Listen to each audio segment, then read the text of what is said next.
कल्पना कीजिए, आप रात के आसमान में बिजली चमकते देखते हैं।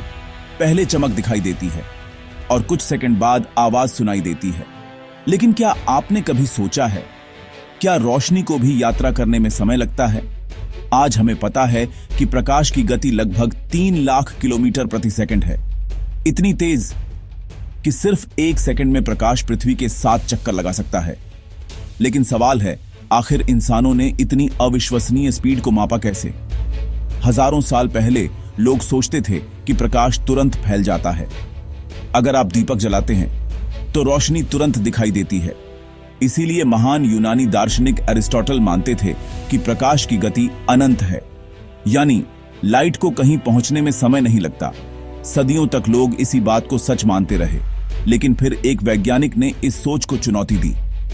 साल 1600 के आसपास इटली के महान वैज्ञानिक गैलीलियो गैलीली ने प्रकाश की गति मापने की कोशिश की। उन्होंने अपने एक सहायक को दूर पहाड़ी पर खड़ा किया। दोनों के हाथ में लालटेन थी। गैलीलियो ने अपनी लालटेन खोली और जैसे ही सहायक ने रोशनी देखी, उसने भी अपनी लालटेन खोल दी। गैलीलियो ये मापना चाहते थे कि रोशनी को जाने और वापस आने में कितना समय लगा। लेकिन समस्या यह थी कि प्रकाश इतना तेज था कि इंसानी रिएक्शन टाइम से उसकी स्पीड मापना नामुमकिन था। फिर भी गैलीलियो ने एक बहुत महत्वपूर्ण निष्कर्ष निकाला। अगर प्रकाश की गति है तो वह बेहद ज्यादा है। अब कहानी आती है साल 1676 की। डेनमार्क के वैज्ञानिक ओले र्यूमर आकाश में जुपिटर ग्रह के चंद्रमाओं को देख रहे थे। उन्होंने एक अजीब चीज नोटिस की।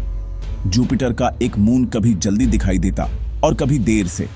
पहले लोगों को लगा कि टेलीस्कोप में गलती है, लेकिन ओले र्यूमर ने समझा कि असली कारण कुछ और है। उन्होंने पाया कि जब पृथ्वी जुपिटर से दूर जाती है तो उस मून की रोशनी को पृथ्वी तक पहुंचने में थोड़ा ज्यादा समय लगता है, और जब पृथ्वी पास आती है तो रोशनी जल्दी पहुंचती है। यहीं से पहली बार इंसानों को समझ आया, प्रकाश की गति सीमित है। यह विज्ञान के इतिहास की सबसे बड़ी डिस्कवरीज में से एक थी। इसके लिए फ्रांस के वैज्ञानिक हिप्पोलिट फिजियाओ ने 1819 में एक शानदार एक्सपेरिमेंट किया। उन्होंने एक रोटेटिंग व्हील यानी घूमता हुआ पहिया इस्तेमाल किया। प्रकाश की किरण उस व्हील के बीच से गुजरकर दूर लगे मिरर तक जाती थी और वापस लौटती थी। व्हील कितनी तेजी से घूम रहा है, इससे फाइजियो ने कैलकुलेट किया कि प्रकाश कितनी तेजी से ट्रैवल कर रहा है।